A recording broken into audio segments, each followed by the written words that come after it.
আল্লাহর কিরা ভাই, খানা হাতে লিয়া কেউ মিথ্যা কথা কয় না। বুধবার রাত 1:30 বাজে গেছি ডিউটিতে, আর আজকে বৃহস্পতিবার বাজে কাটে দেখেন সোজা 9:21 বাজতেছে সৌদি আরব টাইম। পাক্কা 25 মিনিট আগে রুমে ঢুকছি। বুধবার রাত 1:30 বাজে বাসার দা বাইরেছি, 2টা বাজে গাড়ি টানতেছে, 2:30 বাজে ডিউটি শুরু করছি। আর বৃহস্পতিবার রাত 9:30 বাজে বাসায় আইছি। এখন কি খাবো? এই রাত্রে রানবো করনে আর খাবো করনে। এই একটা অন টাইম লুডুস নিয়ে আইছি। এই লুডুসটা একটু বেশি দিয়ে পানি দিয়া খাইতেছি। এখানে তো আমার মা নাই, বাপ নাই, ভাইও নাই, বোনও নাই, বউ ছেলে মেয়ে কেউই নাই। কে খাবে আমার রান্না? কে রাখবে আমার জন্য রান্না করি? বাড়ি থাকলে তো মা রান্না করতো, নাহলে বউ রান্না করতো, একজন রেডি করিয়ে রাখতো। মা ভাবতো যে আমার সন্তানরা কাজ করে পরিশ্রম করিয়ে আসবে, আজকে যেন সেটি ভাত পায়। বউ চিন্তা করতো আমার স্বামী এত কষ্ট করিয়ে আসবে, আমাকে জন্যই তো কষ্ট করে, সেজন্য আজকে ভাতটা যেন টাইম মতন পায়। ভাই এটা যে কি একটা শান্তি সেটা বুঝাইতে পারবো।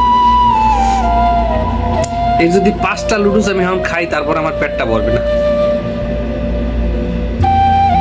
পরশুদিন খাইছি ভাত, বলে এর ভিতর খাইছেন কি? সকালে খাইছি একটা পরোটা বাঙালি হোটেলের, আর একটা ডাইল ভাজি, 5 রিয়াল। দুপুরে কোম্পানি ক্যাপসা দিছে, সেও 3টে বাজে। এইভাবে জীবন চলে। আর এইটা খাইয়ে ঘুমাবো, কাপড় চোপড় ভিজাই থুয়েছি। ডিউটি ছিল কালকে শুক্রবার, ডিউটি ছিল, সবাই মিলিয়ে কমপ্লেন করছি কেউ আমরা ডিউটিতে যাবো না। অলরেডি 2জন অসুস্থ হয়ে পড়ছে, আজকে ডিউটিতে ফেরত আইছে। 12টা তো আমার ডিউটি করিয়ে 2জনে চলে গেছে বাসায়। সেটা 2জন এখন হসপিটালে আছে, জানি না কয়টা বাজে আসবে। ডিউটির এত পরিমাণ চাপ, কাজ করতে আমি কষ্ট পাই না। কষ্টটা লাগে তখন যখন খাবারটা টাইম মতন পাই না। তো আপনাকে যদি কোনো আত্মীয় স্বজন প্রবাসে থাকে, বিশেষ করিয়া একটু খোঁজ নিয়েন যে সে খাইছে কিনা।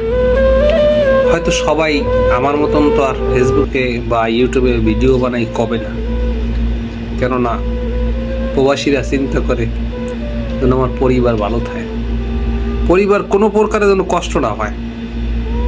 এই কথাটা চিন্তা করিয়া প্রবাসীরা অনেক কথাই বলে না।